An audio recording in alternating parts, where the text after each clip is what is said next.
At my husband's will reading, my daughter announced that I should be cut out of the entire inheritance for not deserving anything. She didn't expect that. To release the inheritance, she would need my signature. I'm glad to have you here. Follow my story until the end, and comment the city you're watching from, so I can see how far my story has reached. The mahogany conference table gleamed under the fluorescent lights, reflecting the faces of my family members like a distorted mirror.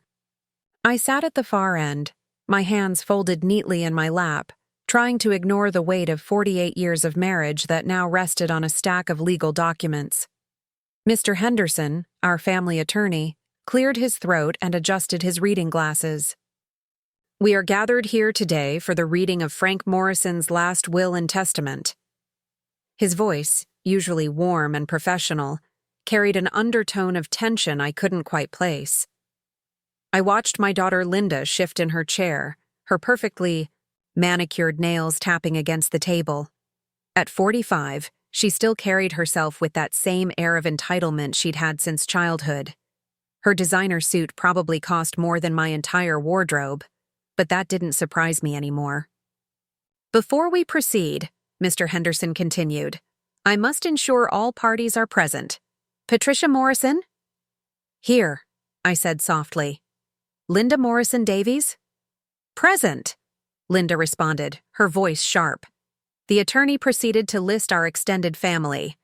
My two sons, Michael and Robert, along with their wives and my sister-in-law, Margaret. Everyone was accounted for. Mr. Henderson opened the sealed envelope with careful precision. I, Frank Morrison, being of sound mind and body. The traditional preamble washed over me as I stared at Frank's empty chair. 3 months had passed since his heart attack, but I still expected him to walk through the door, complaining about traffic or sharing a new joke he'd heard at the golf club. To my beloved wife, Patricia, Mr. Henderson began. Stop right there, Linda's voice cut through the room like a knife. The attorney looked up, startled. I beg your pardon? Linda stood, her chair scraping against the hardwood floor. Before you continue, I have something to say. She turned to face everyone, but her eyes locked onto mine with an intensity that made my stomach clench. I don't believe my mother deserves anything from this estate, she declared, her voice trembling with what seemed like righteous anger. She was a terrible wife to my father, especially in his final years. The room fell silent. I felt the blood drain from my face as everyone turned to stare at me. Linda, please. Robert, my middle child, attempted to intervene. This isn't the time. No, it's exactly the time, Linda insisted. Everyone here knows how she neglected Dad, how she spent more time at her book club than at home, how she refused to learn about his medications or accompany him to his doctor appointments. My mouth went dry. I wanted to defend myself, to explain that Frank had insisted on maintaining his independence, that he'd specifically asked me not to hover. But the words stuck in my throat. That's enough, Linda. Michael, my eldest, spoke up. Mom took care of Dad for decades, did she? Linda's laugh was bitter. Or did she just go through the motions? I was the one who called him every day. I was the one who made sure he took his pills when I visited. She just existed in the same house. Mr. Henderson cleared his throat uncomfortably. Ms. Morrison Davies, I understand emotions are running high, but we need to proceed with the reading. No, Linda interrupted again. I want it on record that I believe my mother should be excluded from any inheritance. She doesn't deserve a penny of what my father worked so hard to build. My hands began to shake. I pressed them harder against my lap, willing myself not to cry. Not here. Not in front of everyone. Linda, that's not your decision to make. Margaret, Frank's sister, finally spoke. Your father's wishes are clear in his will. Well, maybe he was too sick to think clearly when he wrote it, Linda shot back. Mr. Henderson's face had turned an alarming shade of red. Ms. Morrison Davies, I must insist. Fine, Linda snapped, sitting back down. Continue, but I've said what needed to be said. The attorney took a deep breath and resumed reading.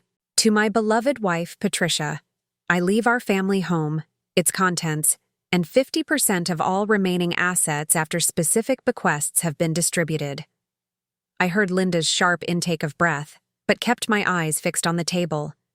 To my daughter, Linda, Mr. Henderson continued, I leave 20% of the remaining assets, along with my collection of first edition books. As he read through the distributions to my sons and other family members, I felt a strange numbness settling over me. Linda's words echoed in my mind, each accusation like a physical blow. There is, however, one crucial stipulation, Mr. Henderson said, his tone becoming more serious. According to the terms of this will, no distribution of assets can occur without the signature of all primary beneficiaries. This includes you, Mrs. Morrison. The room went still. I looked up to find Linda, staring at me, her face pale. What does that mean? She demanded. Mr. Henderson removed his glasses and met her gaze directly. It means that without your mother's signature, no one receives anything. The estate remains in probate indefinitely. I watched the realization dawn on Linda's face. Her carefully planned humiliation had backfired spectacularly. Without my cooperation, she wouldn't see a dime of her inheritance. For the first time since the reading began, I felt something other than shame. It wasn't quite satisfaction, but it was close. Frank, even in death, had protected me in a way I never expected. As the meeting concluded and people began to file out, Linda remained seated, her eyes burning into me. I gathered my purse and stood, my legs surprisingly steady. "Mom," she called, out as I reached the door. "We need to talk."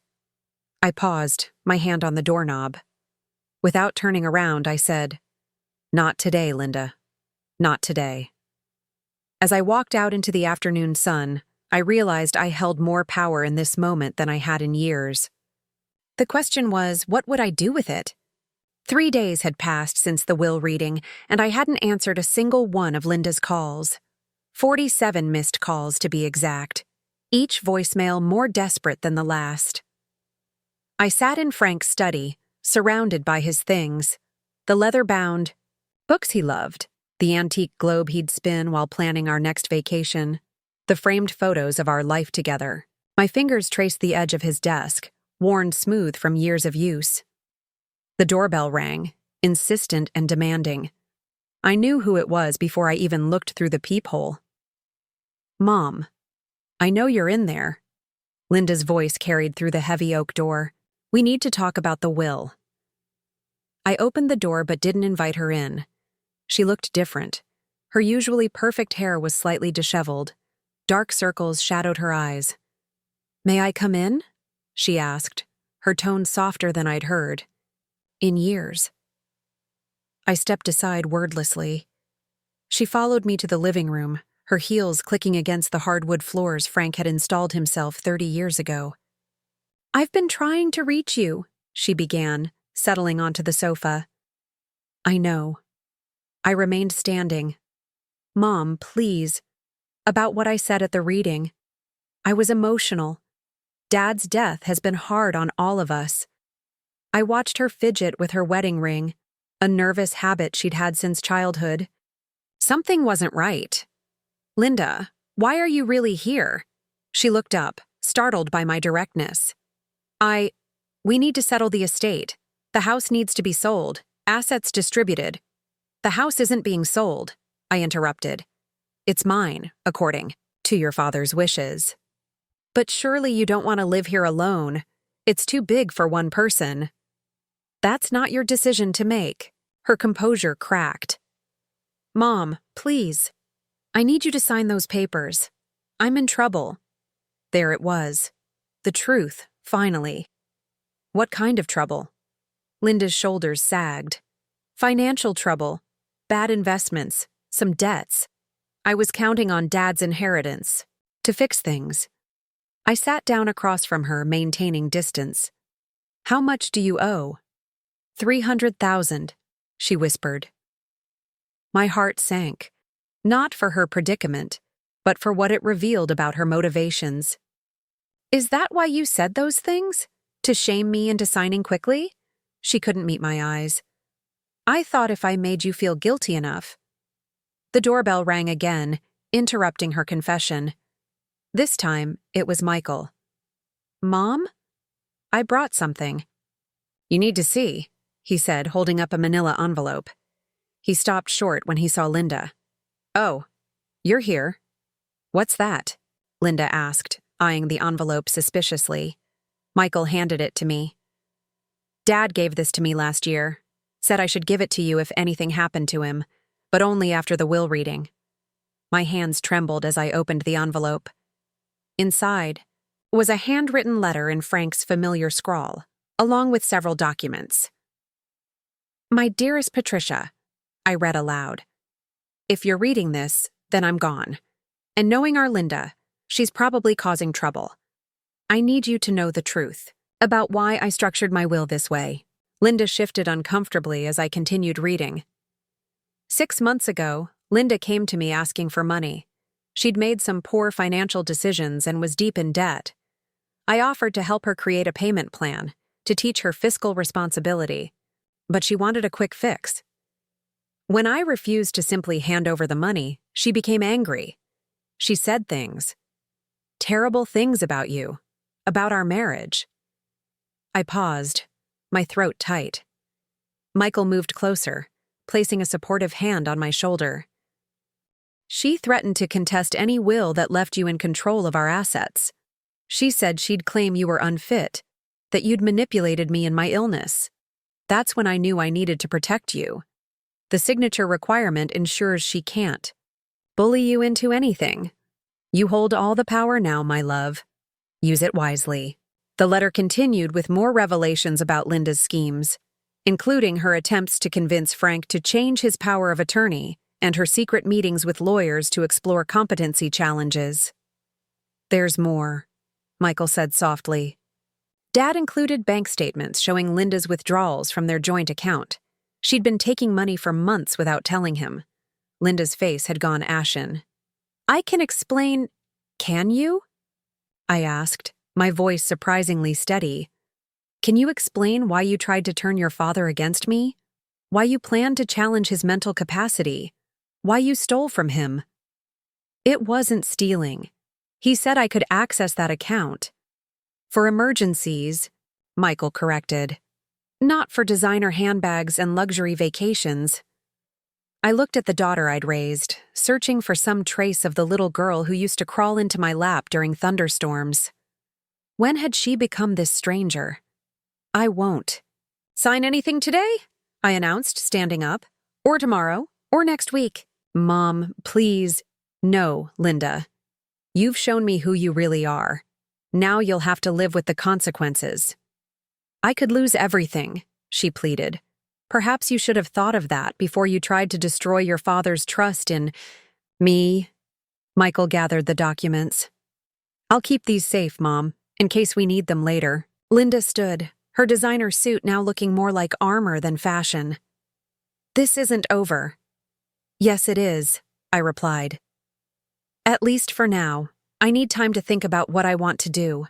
What Frank would have wanted me to do. After she left, Michael hugged me tight. I'm sorry, Mom. I had no idea things were this bad. Neither did I admitted. But your father did. He protected me even when I didn't know I needed protecting. That night, I sat in Frank's study again, his letter spread before me. At the bottom, he'd written one final note. Patricia, you were the best decision I ever made.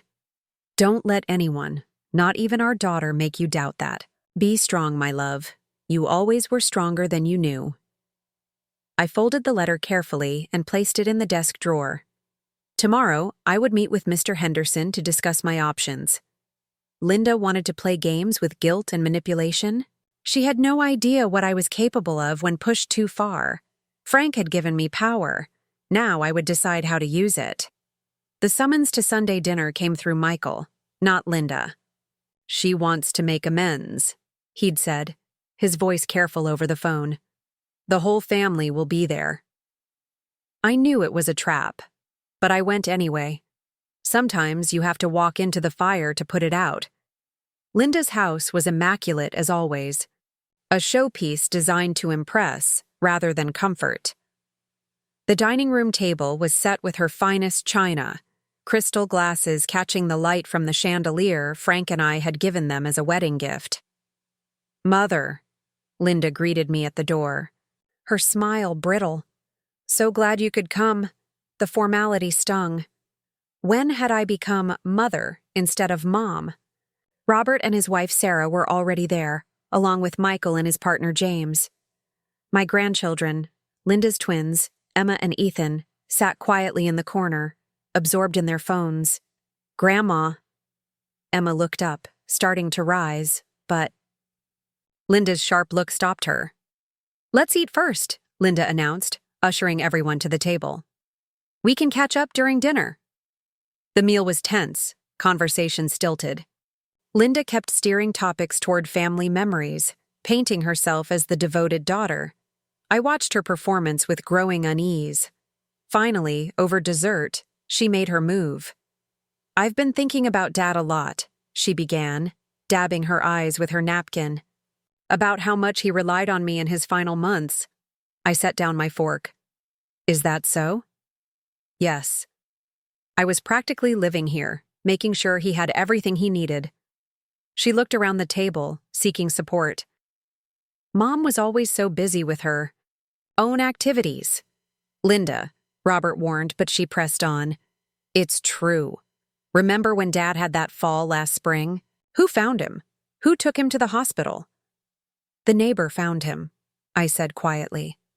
"Mrs. Peterson. She called 911. Linda's composure slipped for a moment. "Well, yes, but I was the one who arrived 3 hours later, after he was already admitted." Michael finished. "I was in a meeting. At least I came." "Where were you, Mom? Book club again?" The room went silent. Even the grandchildren looked up from their phones. "I was at the hospital," I said, my voice steady despite the trembling in my hands. "I rode in the ambulance with him. I held his hand while they did the CT scan. I slept in that uncomfortable chair by his bed for 2 nights. That's not... I have the parking receipts," I continued. "The cafeteria receipts. The nurse's notes that list me as the primary caregiver present." Linda's face flushed. "Well, maybe that one time... Shall we talk about all the other times?" I pulled out my phone, opening the Notes app. "March 15th, Frank's cardiology appointment. You said you'd take him but canceled last minute for a spa day. April 3rd, his physical therapy session. You were supposed to drive him but forgot. May 22nd, the consultation with his neurologist. You didn't even call to ask how it went." "How do you know all this?" Linda sputtered. "Because I was there. Every single time. I rearranged my life, my activities, everything to make sure your father had what he needed. Mom kept a journal," Michael added. "She documented everything because Dad's doctor asked her to track his care." Linda turned to her siblings. "You're taking her side?" "There aren't sides, Linda," Robert said wearily. "There's just the truth." "What about the truth that she neglected him emotionally? That she was cold and distant?" I stood up, my chair scraping against the floor. "Emma, Ethan, would you please go to the den for a moment? The adults need to talk." Once the children left, I faced my daughter fully. "You want to talk about emotional neglect? Let's talk about the woman who visited her father once a month but called it practically living here. Let's talk about the daughter who borrowed money she never repaid and then accused her mother of being materialistic. I needed that money for what? Another shopping spree? Another vacation?" I pulled Frank's letter from my purse. "Or to cover the gambling debts you hid from your husband." The color drained from Linda's face. "How did you... Your father..." "Knew everything, Linda. He kept records, bank statements, credit card bills. He even hired a private investigator when he suspected you were lying about where his money was going." "That's an invasion of privacy." No, that's a father protecting his family's assets from a daughter who saw him as nothing more than a bank account. Linda's husband, Tom, who had been silent throughout dinner, finally spoke. Is this true, Linda? The gambling? She turned to him, panic in her eyes. It's not what you think. It's exactly what he thinks, I said. Online poker, sports betting, casino trips disguised as business conferences. $300,000 in debt, and that's just what we know about. You're trying to destroy my marriage now? Linda shrieked. No, Linda, you did that yourself. I gathered my things. I came here tonight hoping we could find some way forward. But you're still lying, still manipulating, still trying to paint me as the villain in your story. If you don't, sign those papers, I'll contest the will, she threatened. I'll drag this through court for years. Go ahead, I said. Your father anticipated that too. Mr. Henderson has a video recording of Frank detailing your schemes, your lies, and why he structured his will exactly as he did. He was of completely sound mind when he made it. The room fell silent again. Linda looked around desperately for support but found none. I think we should go, Tom said quietly, standing up. Linda, we need to talk, privately. As I walked to the door, Emma and Ethan emerged from the den.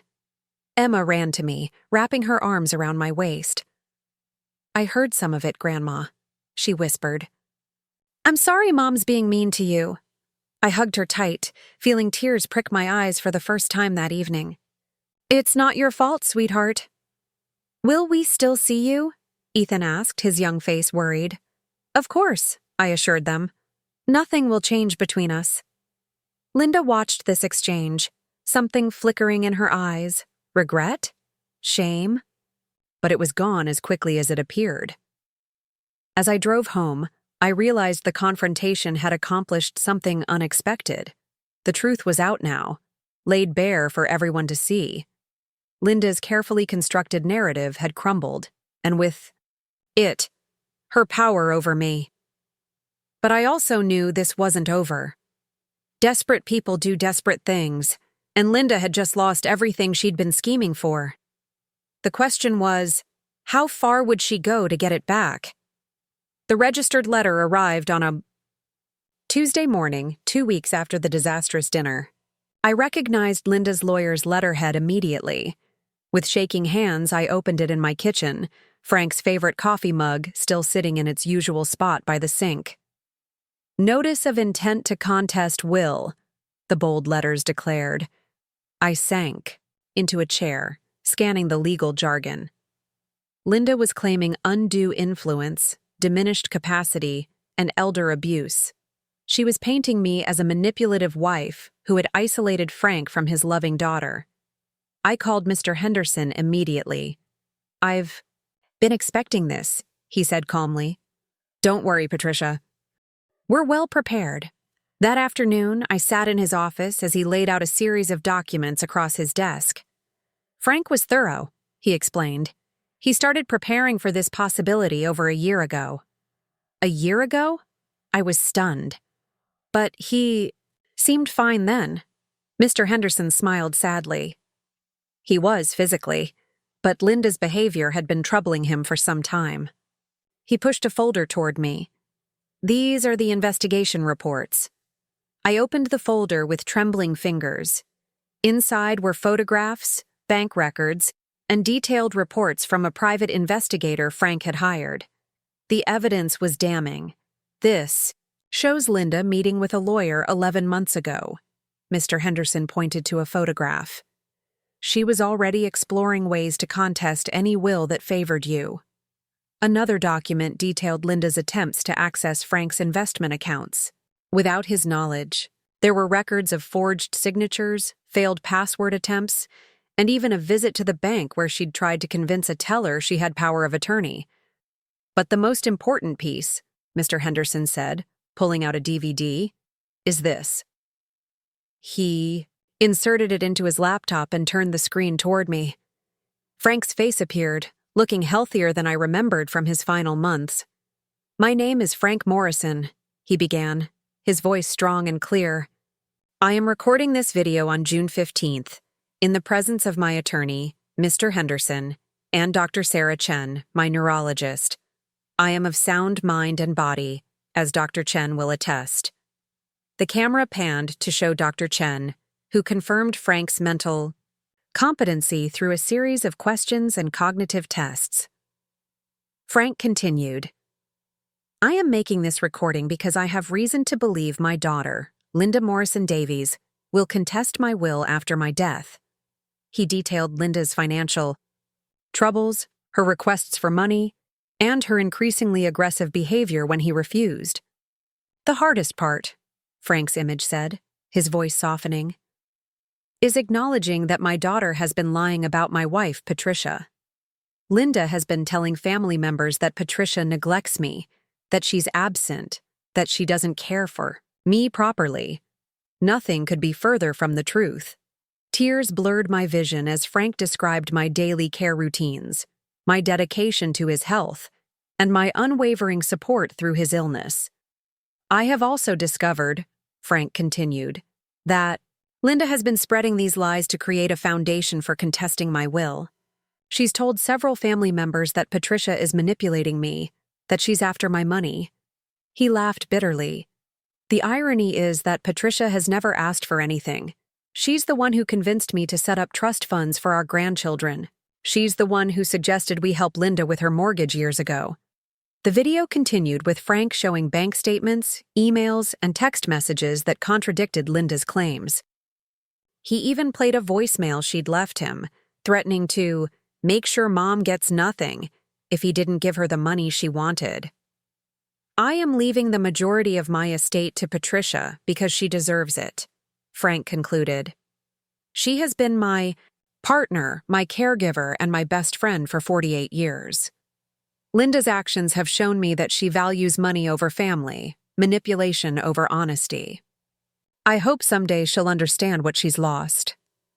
The screen went dark. I sat in silence, overwhelmed by Frank's foresight and his faith in me. There's more, Mr. Henderson said gently. He handed me another envelope. Frank wrote you a personal letter. He asked me to give it to you only if Linda contested the will. I opened it with trembling hands. My dearest Patricia, if you're reading this, then Linda has done exactly what I feared. I'm sorry you have to go through this, but I want you to know that I've made sure you're protected. You may be wondering why I didn't confront Linda directly. The truth is, I tried. Many times. But each conversation ended with her making more threats, spreading more lies. I realized that confronting her would only escalate things and hurt you more. So I chose a different path. I gathered evidence. I created safeguards. I made sure that when the time came, you would have everything you needed to defend yourself. But this letter isn't about Linda. It's about you. It's about telling you what I should have said more often when I was alive. You were the best thing that ever happened to me. Every morning I woke up grateful that you chose me, that you stayed with me, that you loved me even when I was difficult to love. Don't let Linda's actions make you question yourself. Don't let her poison the memories of our life together. What we had was real and beautiful and worth every moment. Be strong, my love. Use the power I've given you wisely. And remember, I loved you more than words could ever express. Forever yours, Frank, I. Folded the letter carefully, pressing it against my heart. Around me, Mr. Henderson's office felt different somehow, less like a battleground and more like a sanctuary. What happens now? I asked. Now, Mr. Henderson smiled. We respond to Linda's contest with everything we have. She doesn't stand a chance, Patricia. Frank made sure of that. As I left his office, I felt something shift inside me. The hurt was still there. The betrayal still stung. But underneath it all was a growing strength. Frank had believed in me, had trusted me with not just his estate but his legacy. I wouldn't let him down. That evening, I sat in Frank's study, surrounded by the evidence of his love and foresight. Tomorrow, the legal battle would begin in earnest. But tonight, I allowed myself to grieve, not just for Frank, but for the daughter I'd lost long before his death. The irony wasn't lost on me. In trying to take everything, Linda had ensured she'd get nothing. Not the money, not the house, and not the mother who had once loved her unconditionally. Sometimes the greatest revelations come not from what we discover about others, but from what we finally admit to ourselves. The courtroom felt cold despite the summer heat outside. I sat beside Mr. Henderson, watching Linda and her lawyer shuffle papers at their table. 6 months of legal battles had led to this moment. "All rise," the bailiff announced. Judge Margaret Chen entered, her expression unreadable. The hearing began with Linda's lawyer painting me as a calculating woman who had manipulated a dying man. I listened to lie after lie, my hands folded calmly in my lap. Mr. Henderson had prepared me for this. When our turn came, Mr. Henderson methodically dismantled their case. Frank's video played on the courtroom screen, his clear voice echoing off the walls. I watched Linda's face as her father detailed her schemes. She looked away. The evidence was overwhelming. Bank records, investigator reports, medical testimonies confirming Frank's mental clarity. Even Linda's own text messages, subpoenaed from her phone company, revealed her true intentions. "Your Honor," Mr. Henderson concluded, "the evidence clearly shows that Frank Morrison was of sound mind when he created his will. The only manipulation here was attempted by his daughter." Judge Chen reviewed the documents silently. Finally, she looked up. "I've seen enough. The will stands as written. Case dismissed." Linda's lawyer immediately asked for a recess to discuss appeal options.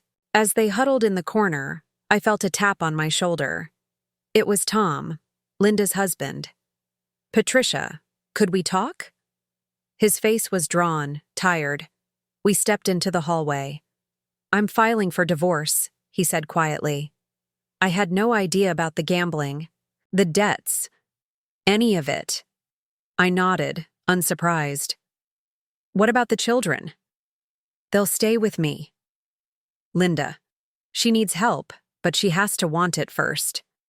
He paused. "I'm sorry for everything she put you through." Before I could respond, Linda burst into the hallway. "Tom, what are you doing talking to her?"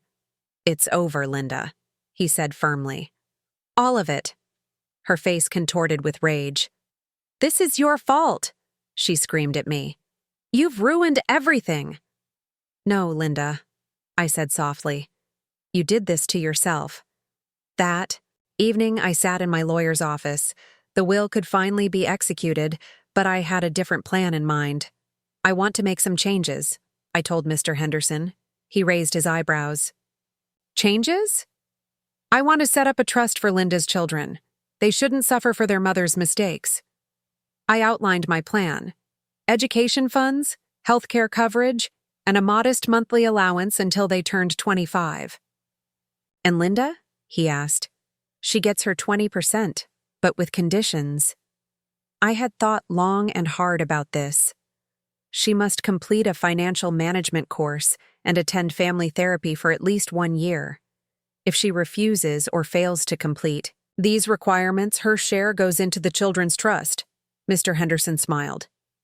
"Frank would be proud of you." A week later, I called a family meeting at the house. Everyone came. Michael, Robert, their families, and even Linda looking defeated. "I've made my decision about the estate," I announced. "The will stands, but with modifications." I explained the trust for Emma and Ethan. Their faces lit up with relief. I detailed Linda's conditions.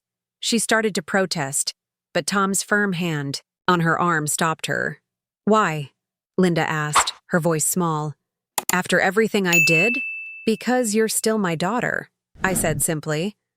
"And because I believe people can change if they truly want to." Tears welled in her eyes.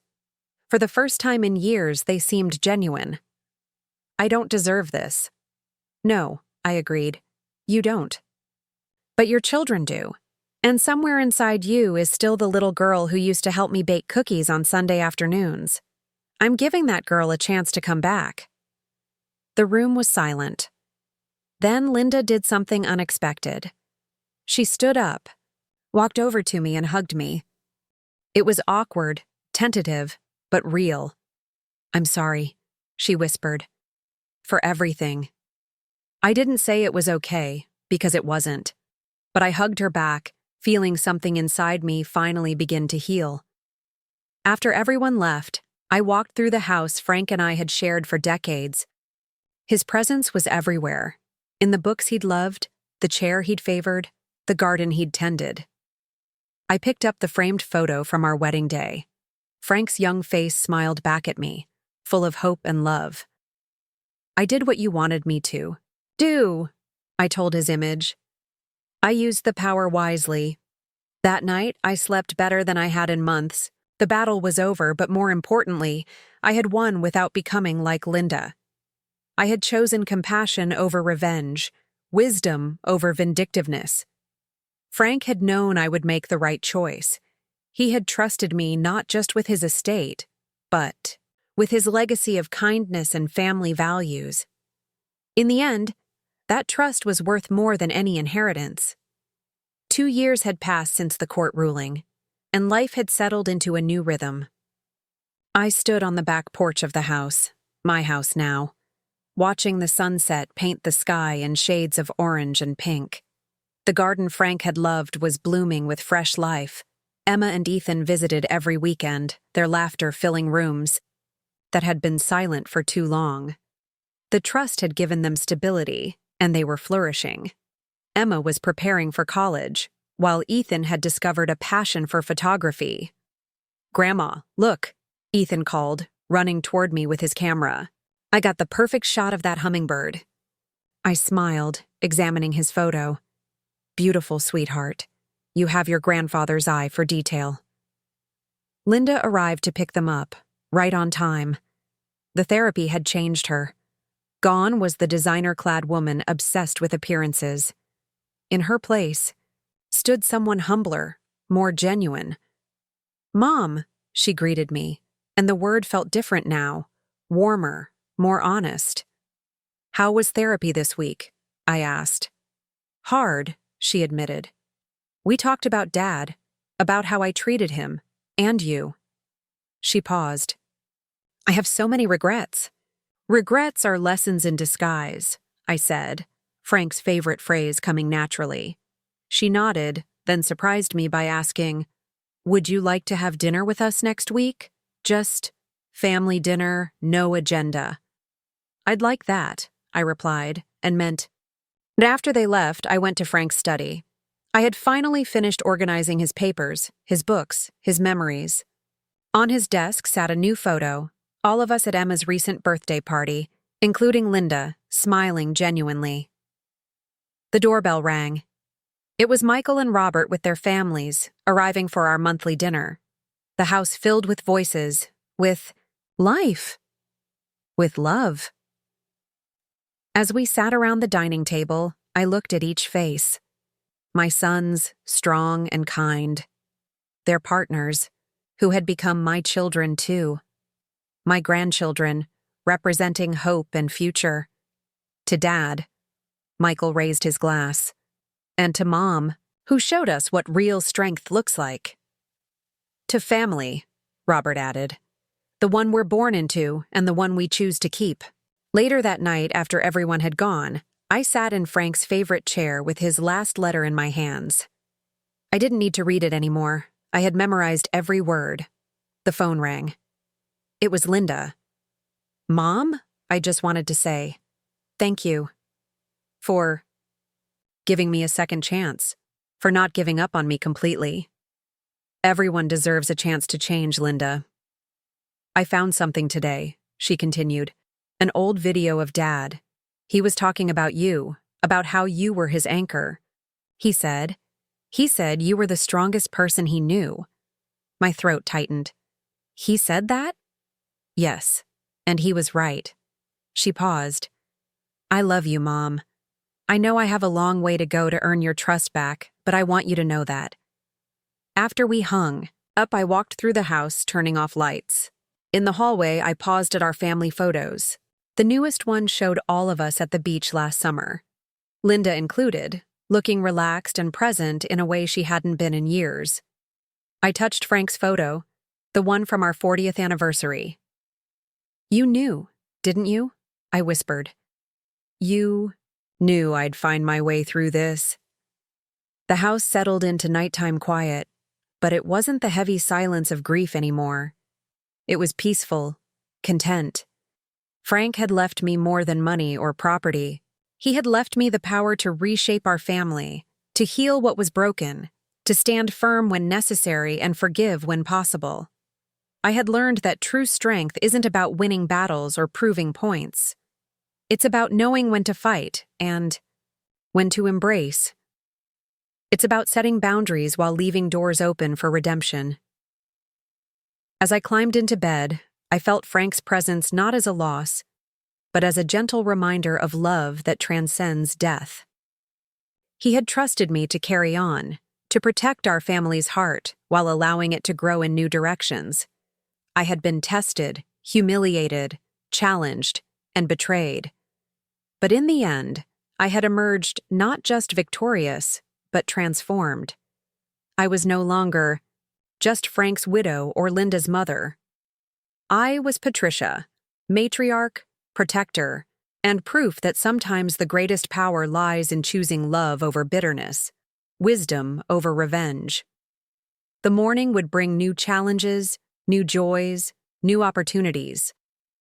To live the life Frank had ensured I could have. And I would face them all with the strength he always knew I possessed. I closed my eyes, at peace with my choices, my family, and myself. Frank's final gift hadn't been his estate. It had been the chance to discover my own power and use it, to heal rather than harm. In that moment, I understood that this wasn't just an ending, it was a beginning. And I was finally, truly free.